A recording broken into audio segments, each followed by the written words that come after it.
Hey everyone, and welcome back to the channel.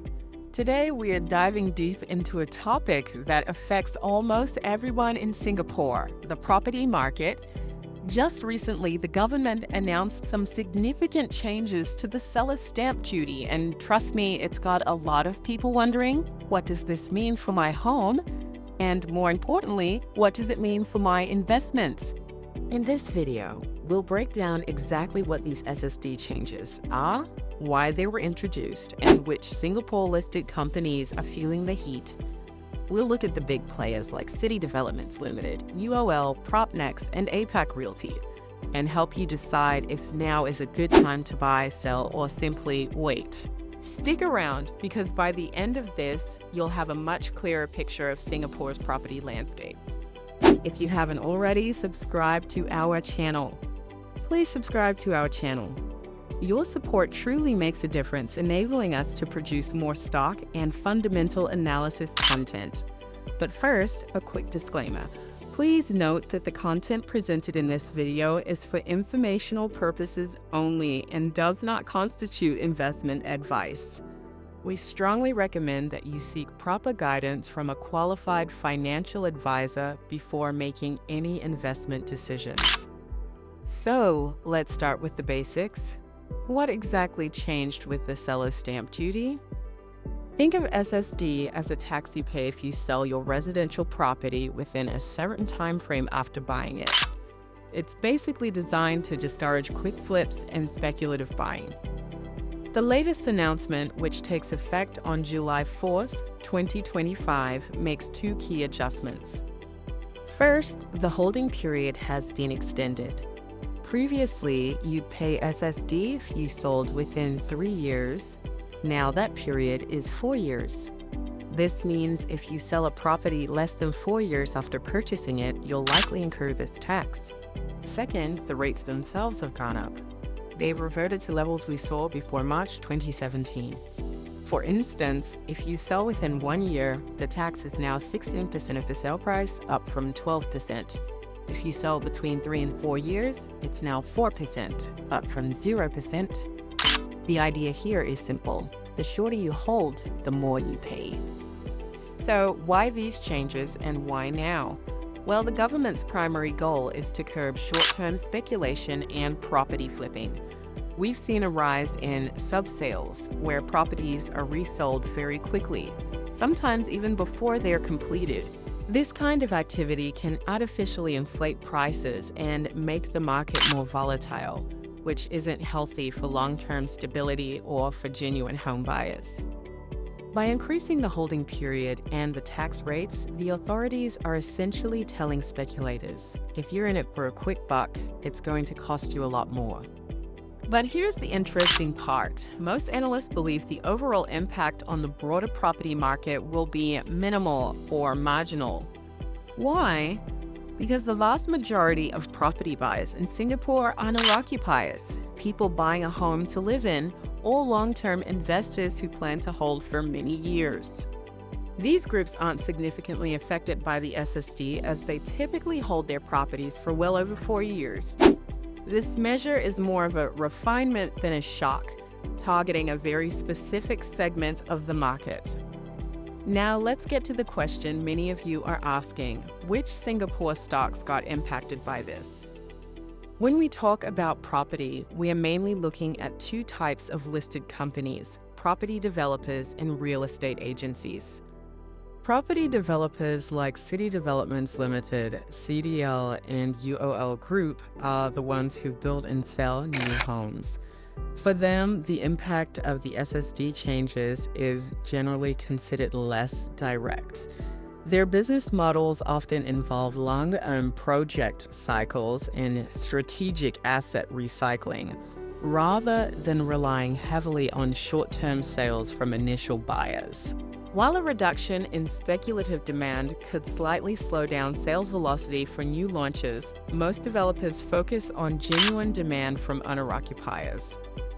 For example, CDL is known for its diverse portfolio and focus on sustainability.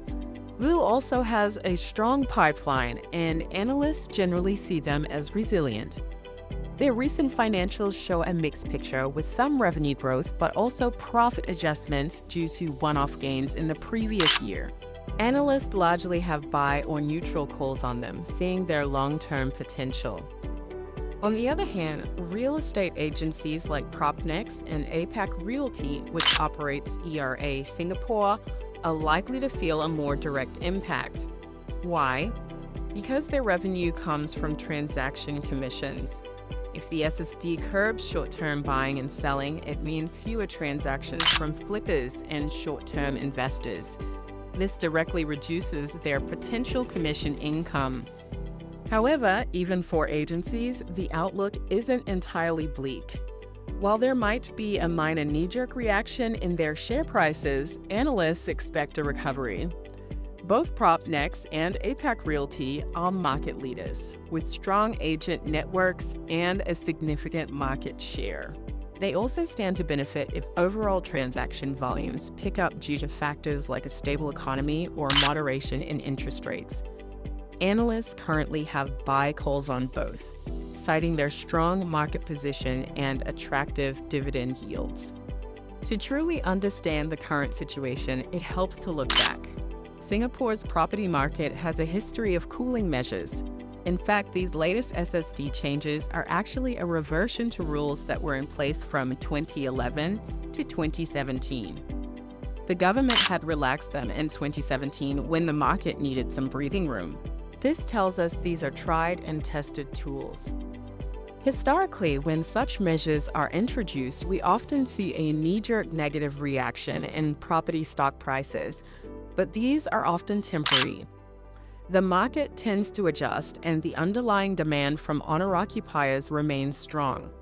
It's also important to remember that the additional buyer's stamp duty (ABSD) hike in April 2023, especially for foreigners, which went from 30% to 60%, had a much more significant impact on foreign buying interest and overall transaction volumes, particularly in prime areas.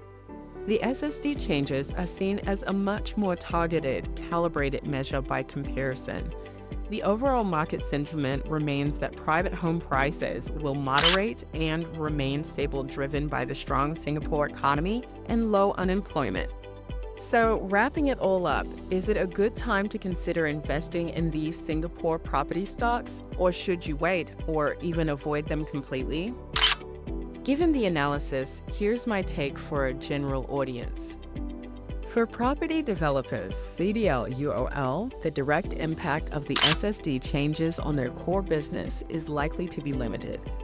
They focus on long-term development. If you're a long-term investor looking for exposure to the Singapore property market and believe in the country's economic stability, these could be worth considering on any short-term dips. However, always do your own deep dive into their specific financials and future pipelines. The current analyst consensus leans towards buy or neutral for these, suggesting they are generally sound long-term plays rather than quick wins from this specific policy.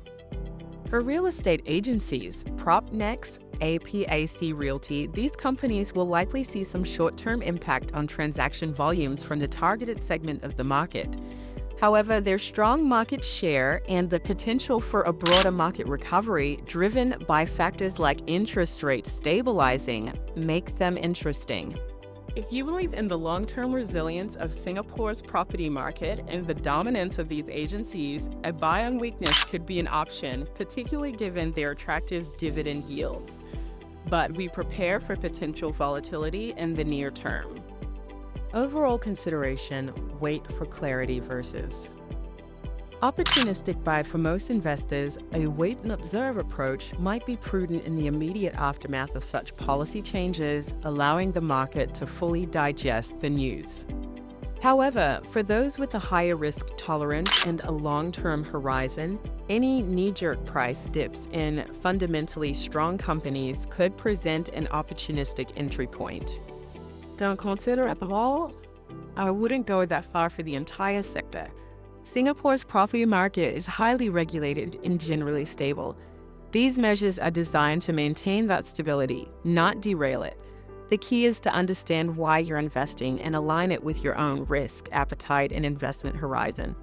So there you have it, a breakdown of Singapore's latest seller's stamp duty changes and what they mean for the property market and your investments.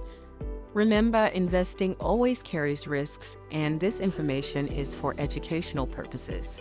Always consult with a financial advisor before making any investment decisions. If you found this video helpful, give it a thumbs up, share it with a friend, and don't forget to subscribe for more insights into the financial world. Let me know your thoughts in the comments below. Are you bullish or bearish on Singapore property right now? We love hearing from you. Thanks for watching, and I'll see you in the next one.